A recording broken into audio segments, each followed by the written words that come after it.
The indomitable Lionesses of Cameroon returned home after becoming Africa's champions, but are still in the wait of a presidential reception promised them by Cameroon's Prime Minister, Chief Dr. Joseph John Guti. Unlike in previous AFCON triumph by the men, the ladies won the trophy, came back home in celebration, but 72 days into the president's absence from the country, the Unity Palace, that's the presidential palace in Cameroon, remains out of their itinerary. Plus, the legal battle over the Babinga Chieftaincy, that's in the Littoral region, has taken a fresh turn.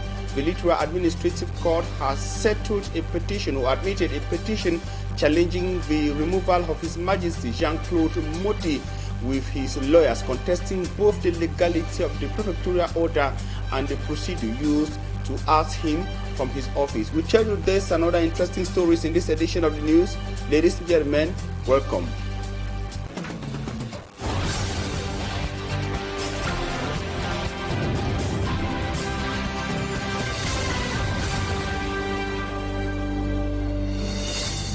I'm Sean Sander, live from Douala, Cameroon, Cameroon's economic capital city. Douala is the largest city in the Republic of Cameroon, but also within the Semak sub-region, and of course, Equinoxe Central News Desk. We are glad that you have decided to be informed by the primetime newscast on Equinoxe Television. We're starting on human interest to safeguard the legal battle, as we told you in our top stories, over the Babinga village chieftaincy in the Vori division of the Littoral region has taken a fresh turn. The Littoral Regional Administrative Court has admitted a petition challenging the removal of His Majesty Jean-Claude Modi de Sake, with his lawyers contesting both the legality of the prefectorial order and the procedures used to oust him from his office. Immaculate Fogwe has more in the following report. The Babinga Chieftaincy dispute takes a new turn. The Littoral Administrative Court declares admissible a request filed by the legal counsel of His Majesty Jean-Claude Modi de Sake, challenging a prefectorial order that removed him from office. The request, filed on February 10th, seeks a stay of execution of the removal order signed by the senior divisional officer for Mungu on January 22, 2026. This preliminary decision is being seen as a first legal setback to the administrative process that led to the chief's removal. The defense argues that the removal order is marred by numerous irregularities, manipulation, and the use of forged documents. At the center of the case is a question of who had the legal authority to remove the traditional ruler. According to his lawyers, Article 30 of the 1977 decree governing traditional chieftaincies gives that power exclusively to the Minister of Territorial Administration. I believe the Minister of Territorial Administration has the case on his table. Cameroon is a state governed by the rule of law. I understand that an appeal has been filed before the Supreme Court, but I believe the law must be respected and upheld. The defense also highlights what it describes as a major contradiction between two administrative documents. The 2020 homologation order that officially recognized Jean-Claude Modi de Sake, placing Babinga village under the Pongo clan into Bombari subdivision. Yet, the January 2026 removal order refers to the Maina clan in the Manjo subdivision. The defense further maintains that the chief was removed without prior summons, written warning, or provisional suspension, which they argue goes against the provisions of the 1977 decree. Meanwhile, Babinga's customary elders and notables are rejecting the decision, alleging a deliberate attempt to oust the traditional ruler. The paramount ruler of Manjo and the divisional officer of Manjo were brought in to remove Claude Modi de Sake, the village chief of Babinga in Pongo clan of Dibombari subdivision. We are calling on the administration to intervene. Sources close to the case allege that the dispute could be linked to a proposed sale of 500 hectares of village land. Jean-Claude Modi de Sake is reportedly said to have refused to sign the project, a position that may have put him at odds with powerful interest. The ruling now shifts the focus to the next stage of the proceedings, where the court will examine the arguments raised by the defense and determine the fate of the contested removal order. On to something else, the devastating floods that hit the city of Limbe in the Fako of the Southwest region precisely on August the 5th, 2016 have exposed serious gaps in the city's preparedness to handle such disasters. A government assessment mission from the Cameroonian Ministry of Housing and Urban Development has identified inadequate drainage systems, insufficient public works equipment, as well as several damaged bridges across the city of Limbe as major concerns, while also raising difficult questions over the relocation of resettlement of individuals living in brick zones in the city of Limbe and the rest of the Fako division. We have details with Rexafon from our desk in Buea. Following the devastating floods of Wednesday, August 5th in Limbe, a team from the Ministry of Housing and Urban Development visited the town and discovered that Limbe lacks a proper drainage system. Limbe, just like Douala and Yaoundé, has a drainage problem. Limbe's topography is low and requires drainages. They also noticed that the drainage, the gutters that were made during the period where the tar roads, the Dokite were constructing, these particular gutters have been obsolete. During hours of discussions with the city mayor, it was also revealed that the Limbe City Council lacks adequate public works equipment to effectively respond to such emergencies. We have made some proposals, among which City Council does not have heavy equipment, which is very difficult for a council to be without heavy equipment. They have taken into consideration that part to provide heavy equipment to the City Council. The City Council said 10 bridges need to be reconstructed across the town, while the Commission suggested that work should first focus on 4 major ones. Some bridges that are now obsolete need to be rebuilt. And they have also taken into consideration the destruction of the flood, which tampered with the tar, and we witnessed a lot of potholes in the municipality. They have also taken into consideration that part. During a briefing with the Senior Divisional Officer for Fako, Viang Mekala, the Commission presented its findings. The issue of evacuating people from high-risk zones was also raised. The main question was, where will these people go and who will take care of the expenses involved in their relocation? The Commission has taken these findings and concerns back to Yaoundé for submission to the competent authorities, who are expected to take the necessary action. We stay in the Fako division of the Southwest region of Cameroon to say that the sacrifices of soldiers who lost their lives contesting or defending Cameroon's territorial integrity have been remembered in the town of Buea as the military paid tribute to their courage and dedication. The commemoration also served as a reminder to serving soldiers of the responsibilities that goes with protecting the nation, even in the face of danger and personal sacrifice. Call it the ultimate sacrifice. Rexafon completes the story. Cameroon now prides itself as the legitimate owner of the Bakassi Peninsula. The process of reclaiming the territory came at a heavy cost, with many soldiers losing their lives as they fought bravely to protect the territorial integrity of the country. Today, they are being remembered for their sacrifices. It's a commemoration of the repossession of the Bakassi Peninsula to our country, and we want to remember all our comrades who died to allow us to be now. Their courage and dedication remain a strong lesson to living soldiers who have chosen to serve and defend the sanctity of the nation with their sweat and at times even their blood. We want also to transmit to all our colleagues, military personnel, that courage is the most thing we are looking for military personnel. So those who died, they are not died. They are still with us, and they are giving us strength to continue fighting to bring peace to our country.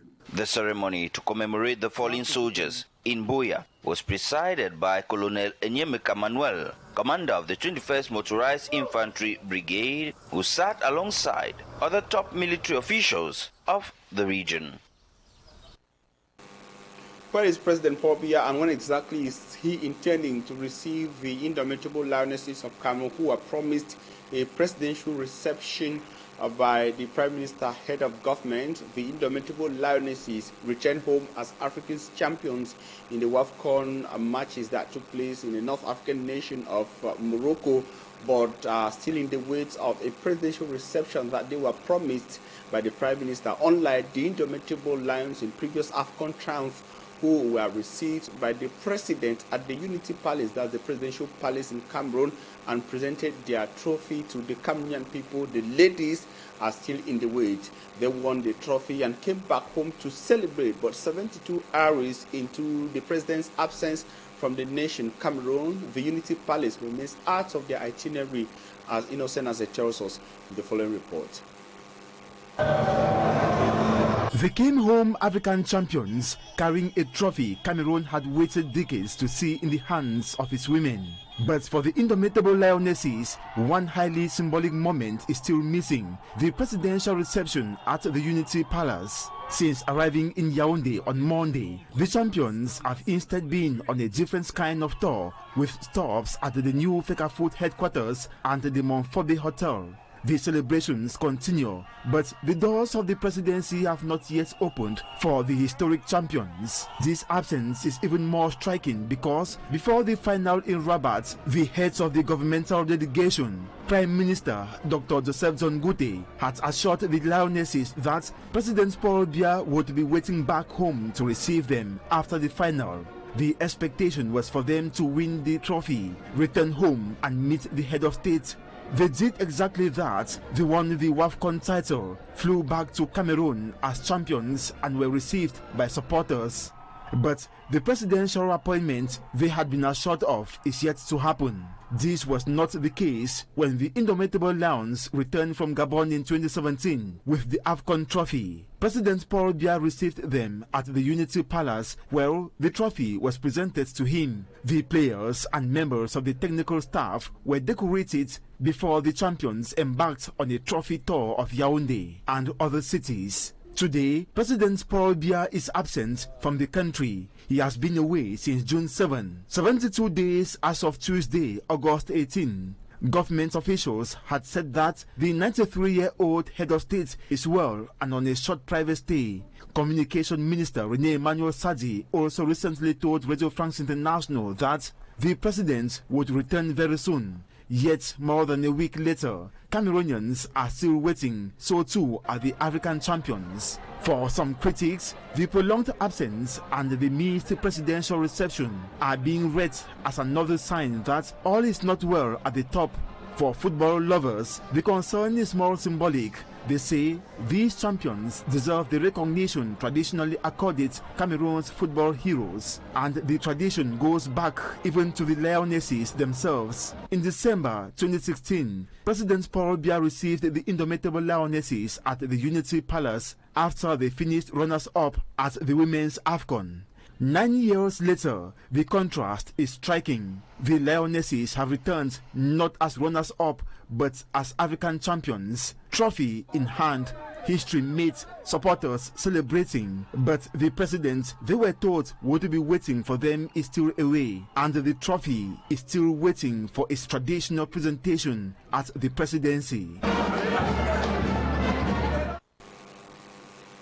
I will stay in sport to say that as the indomitable Lionesses await an audience with the President of the Republic, His Excellency President Paul Biya, at the Unity Palace, the WAFCON trophy they brought back home is already making history. In the following reports, Martin Jikan gave a tells us just how a mix of veterans who waited several years for the moment and newcomers who brought in an instant impact delivered Cameroon and giving Cameroon its first ever Women's Africa Cup of Nations title. His report. The 26 players who brought home Cameroon's first ever Women's Africa Cup of Nations trophy are names that carried years of heartbreak and finally glory. Leading that list of veterans is Gabrielle Aboudi-Ongene, team captain. At 36, she made history in Morocco by playing in her 8th WAFCON tournament, a continental record. 8 tournaments, and in 2026, she finally lifted the cup. Standing beside her, experience that refused to quit, Genevieve Ngombelek, the midfield engine who has been the heartbeat of the Lionesses for years, Charlene Mayong, the reliable midfielder whose consistency gave the team depth when it mattered most, and Michaela Ambam, the versatile forward who was in Morocco in 2022 and came back in 2026 to finish the job. But WAFCON 2026 wasn't just about veterans, it was about a new generation announcing itself. Monique Ngok, born in 2004 in Fu, in 2016 as a young girl, she cried when Cameroon lost the WAFCON final at home. She promised to avenge it, and she did it. From Eclair to Ballon d'Or winner at 18 to France, and then a big move to Washington Spirit in July 2026 and crowned best player of the tournament in Morocco. Then there is Marie-Giselle Ngamanga, 23 years old, Cameroon's attacking spearhead, co-top scorer for the Lionesses, player of the match in the final. Her journey from Amazon FAP and Lekie FF to top scorer in Kazakhstan, 20 goals in Turkey and 41 goals in 42 games for Galatasaray. She came home and delivered. Tokon Joya also shined. Trained at Eclair du Sa, she moved to Spain in 2023, dominated at Getafe, and in September 2025 signed for Real Madrid Femino. Promoted to the first team this season, her work rate in midfield earned her public praise from Real Madrid after the final. Esther Maikit brought a different story. Born in Quebec, Canada to Cameroonian parents, she played every minute of the big games, including the clean sheet versus Nigeria that sent Cameroon to the 2027 World Cup. She says her grit comes from Hemle, which is a Cameroonian spirit for courage and never backing down. And history was made off the pitch too. Corporal Dudu Usmanu of the Defense and Security Forces became the first uniformed officer, man or woman, to win a senior WAFCON title for Cameroon. She plays for FC Ebolowa Fields in the Guinea Super League. Veterans who waited, wonder kids who delivered, soldiers who fought. This is the squad that ended the wait. This is the team that made Cameroon African champions. And of course, back to the city of Douala, precisely in the Douala 2 municipality, a road stretch that is expected or was intended to connect communities and support economic and social activities has instead become a daily ordeal for local residents and Douala city dwellers. From what they say through Kuwait and to the Benghazi neighborhoods, motorists and pedestrians are confronted with a road riddled with large and small potholes. The consequences are costly breakdowns, loss of time, disrupted business and economic as well as social activities, according to residents. Heartbreaking emergencies involving patients who have been taken to hospitals, among them pregnant women, go through the veritable nightmare. Staffman Babila Jonathan takes us to this challenging road network in the heart of the city of Douala. This is where the difficult part of the journey to Kuwait in Cameroon's economic capital, Douala, begins. The state of the road is extremely bad from this place called Bokom Bois-de-Senche. The road is extremely bad, as you can see. We're going to be taking you through the difficult journey to Kuwait in the city of Douala. Let's go. Along the Bois-de-Senche Kuwait-Benghazi stretch, motorists have to pick their way through pothole after pothole. For cars and motorbikes, every journey is a battle between keeping moving and avoiding damage. Franchement, ce que nous vivons ici par rapport à cette route, c'est le calvaire. Vehicles and motorcycles regularly break down after negotiating the degraded section. C'est devenu même que chaque jour nous sommes au garage. Commuters say what should be a short journey can now take more than 4 times the usual traveling time. about an hour to cover the short distance. It's too exhausting, and it takes us a lot in terms of effort to move from this state where we call the Carrefour Sahel to the end of the tie road there, just beside the cemetery. So it could take even up to 1 hour. You imagine for a very short distance of less than a kilometer. The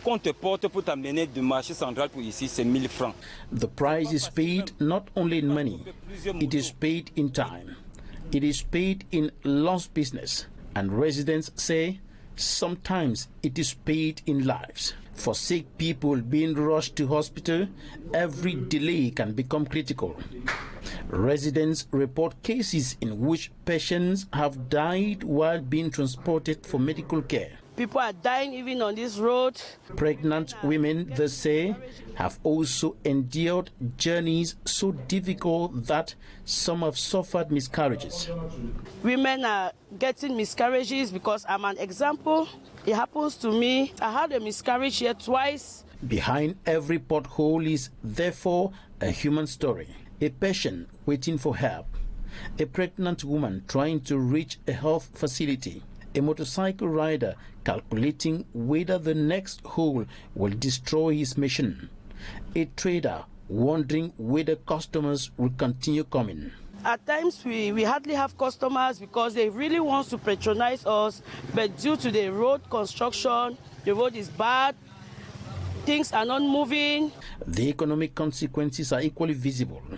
When movement becomes difficult and expensive, business slows, goods take longer to move, transport costs rise, customers become harder to reach, and the deterioration of mobility contributes to worsening living conditions for people who depend on these roads every day. For the people living in this part of Cameroon's economic capital, Douala, the rehabilitation and construction of roads has become an urgent demand. From Buea through Kuwait to Benghazi, inhabitants say they have repeatedly sent distress calls to the administration urging authorities to intervene. Government will really help we. Their demands are construct the roads, restore mobility and give this part of Douala infrastructure capable of supporting the population that lives and works there. What are you asking the authorities to do now? We want to pray them that they should remember us, come and fix the road for us. You know, with a very small thing, you can change the world. Just fixing the road, there is a word say, after a road, there is development. For years, the residents' journey has been measured not only in kilometers, but in breakdowns, delays, and missed opportunities. A short distance that takes 4 times longer, vehicles damaged, businesses slowed, patients facing potential dangerous delays, pregnant women traveling under difficult conditions, and communities waiting for an answer. Their distress call has been made. What they are waiting for now is action. Thank you, Staffman Babila Jonathan. 25 years of commitment, innovation in support for the Cameroonian economy and nation, Ecobank launched its celebration of a quarter century of its presence on the Cameroon Triangle with a cocktail reception, bringing together media men and women, partners, and digital stakeholders. This was an opportunity for the institution to reflect on its journey in Cameroon, its impacts on the Cameroonian economy, and its ambitions for the coming years. Details in the following report.